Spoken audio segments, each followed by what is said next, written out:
Okay, awesome. We're going to talk about culture, what that is exactly, and how can we attain that using great leadership. What is culture?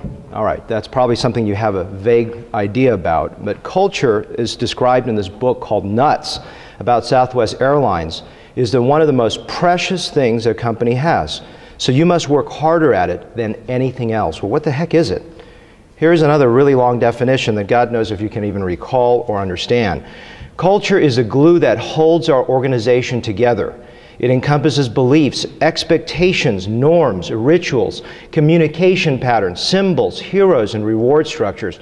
Culture is not about magic formulas and secret plans. It is a combination of 1,000 things. This is the raison d'etre. This is the ethos, the culture that permeates everything. I guess I can't use a word to define it. There's a great 2 books, Built to Last and Good to Great, and we've heard Susan reference that. There's a shorter article that's fantastic about vision. I'm not talking too much this morning about vision, but I can send you this article if you need to, if you would like to read this. There's a good saying in here, which is, listen to people in truly great companies talk about their achievements. You will hear little about earnings per share. Culture is the underlying reason why you get up in the morning and you go to work and you stay at that place. This is the article. It's articulating that vision. There's 2 components, a core ideology and an envisioned future. We're going to focus entirely on the first part for the first part of this lecture, which is really understanding what core values and core purposes for your company. The core values embodied in our credo, this is by the CEO for Johnson & Johnson, might be a competitive advantage, but that is not why we have them. We have them because they define for us what we stand for. And we would hold them even if they became a competitive disadvantage in certain situations. So you have to understand, these are not, hey, you know what, it's not a marketing idea, we're going to grow this certain amount. That's not what core values is about. The question is, do you know what your core values are for your company? You should have about 3 to 5 of them, not 20, not 10, but 3 to 5. What mine are is employees really come first. This is like Southwest Airlines, and there's 2 things about that. We have fun every day, and we grow every day at work. Everyone grows every day. The key with this also is the respect that I accord my staff is the same respect that my staff accords my patients. And the key with this is the way that I deliver that message is that every patient gets treated like a customer and not like a dollar sign. I do not see them as a money sign, and I will deny them services if I think it's going to hurt them or waste their money. The other thing is coming to meetings like this and constantly getting better. We're focused on always being better and getting better than what we can be. I have a mission statement. Is it a mission statement posted, or is it one that's breathed into our existence? It's breathed into our existence, and what is it? Now, it sounds arrogant, I don't mean this way, but it's easy for my staff to remember this, and if you want to call my office, I think they'll be able to answer it because I've drilled this into them every week. It's my name. Serve always mentality, SAM. That means putting that customer first and being able to be a servant leader for the customer, and understand that when, as Susan said, you should be able to feel my staff when you call. You should be able to feel my staff when you walk through the doors. But it's not just about the customer. It's about the people that work there. And what is that? It means, look, hey, we're selfish people. It's always what's in it for me? And it's about laughing every day, coming to work and having fun. Sometimes I play some Comedy Central. I mean, I want my staff to just absolutely just have a blast. Every single day they got to have fun. We're joking and laughing. Achieve every day. On the Maslow triangle, we have to be higher than we were the day before. So achieve. And finally, and this is something I learned from Ed Williams, who is my mentor, and Susan is my mentor, is to mentor someone else and mentor the next person next to you on that team. So the first part is about the customer, but the second half is about us. What is a core purpose that we have? This is mine, to help people gain a better self-worth, self-identity, and confidence in themselves through passionate and serious drive to be the best in cosmetic facial enhancement, hair restoration, and wellness in the industry. The key with that is the first 3 words, to help people.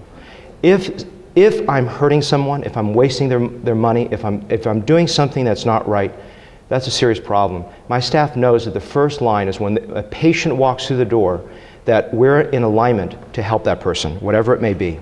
Sometimes it's just psychology, sitting down and going, look, you don't need plastic surgery. And they know that I'll deny services. They'll know that my core value and my core purpose is to look forward and help. So exercise for you guys to take home here, and I'll remind you at the end, is define your core values. Define your core purpose. It should be one single core purpose.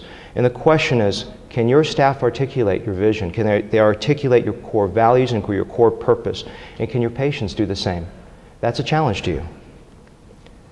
I was at a meeting last year in Austin, and there was a great speaker, Ken Blanchard, and his son, Scott Blanchard, and he put a challenge out to the audience. He said, what do you think is a single most important factor that leads one to success?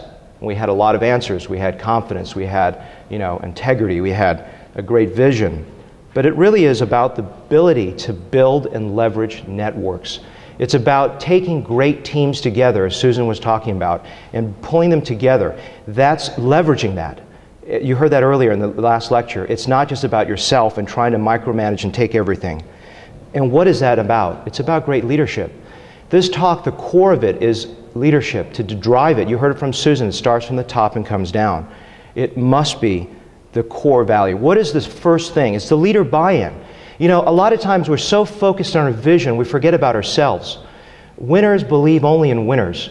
And if you don't have the characters to sustain a practice and to be who you need to be as a leader, if your moral and integrity and your vision is compromised, if you don't have a fundamental leader buy-in, your staff can't look you in the eyes and be proud of who they're working with, as Susan was talking about. That is a serious fundamental problem. You can't have a vision at that point. A vision is inconsequential. So there's something that I learned from Ed Williams. I have never seen that man get angry. I've seen him in the operating room. There's a problem. He doesn't blame the person working next to him. He blames himself. That's character. And I'll tell you that if you can't control yourself, you can't control anyone else. You can't have the impact on other people if fundamentally you yourself can't control yourself. And be one of the staff. That's really, really critical, is be a part of them. Don't be separate. Mentorship. What Ed taught me is you can't motivate someone. You can only inspire them. It's true. You got to get the right people on the bus. Get the right people that can be inspired. Not just out there saying, hey, you know what? Hey, you got to do this. This is, hey, look at this. No. It's about, hey, here's who I am. This is what I stand for. This is what I love and I'm passionate about. And that rubs off. And that's inspiration. And that is so important, is that I was never a leader. I was born in I was raised in Texas as an Asian person, and I had a lot of racism in the 80s. I'm not looking back at that time, but I want you to understand one simple thing. I didn't feel empowered. I felt empowered at the age of 32 or 33 when I joined Ed's practice. He changed the way that I see the world. So if you can find a mentor, fantastic. If you can become one, even better. There's a book, Rich Dad, Poor Dad, and specifically the cash flow quadrant, which is listening to how someone sees the world. There are 4 elements to this. There's the business person, who hires smarter people than themselves around them, and the self-employed, which is really what most surgeons are, which is I can do it better, I will work harder, and therefore I deserve more income. And then you can also hear the employee, which is fine, which is job security and benefits. And so you need to listen to the language and appeal to them. We're going to talk a little bit about neuro-linguistic programming in a moment. And then investor. After that, disposable income becomes part of that financial package, then it becomes invested out. I always say I'm a little B and a little bit S. I don't know what that means. But it's really about hiring smarter people around you, but also being competent to do your work. And the staff, you heard this already. Get the right people on the bus. This is fundamental. Fundamental there. And you know what? If you don't get the right people on the bus, it's the leader's fault. You chose them, but it's no big deal. Move on. Servant leadership. Are you the kind of leader, when you think about leadership, you are controlled by your arrogance? Are you controlled by who you think you should be? The key with this is that leaders don't train followers. They train other leaders. The key thing is, when I started with Ed Williams the first day, I said, oh, I'm a control freak. And Ed said, you're not going to succeed. And he's right. Because the fundamental thing is that we can't micromanage another person. They won't stay with us. There's a saying, you join a company, you leave a manager. And that's absolutely true. You have to create leaders around you so that you don't have to lead them. You work together as a team. And I'll tell you one thing, if you're smart enough, you're going to hire smarter people. You're not going to hire someone stupid that's a yes person that's going to follow you like a blind sheep. There's a law of expectations. The key there's a book called The Finer Points of Business by Professor Feiner out of Columbia University. And the idea is, if you expect your staff to fail, they will fail. If you expect your staff to succeed,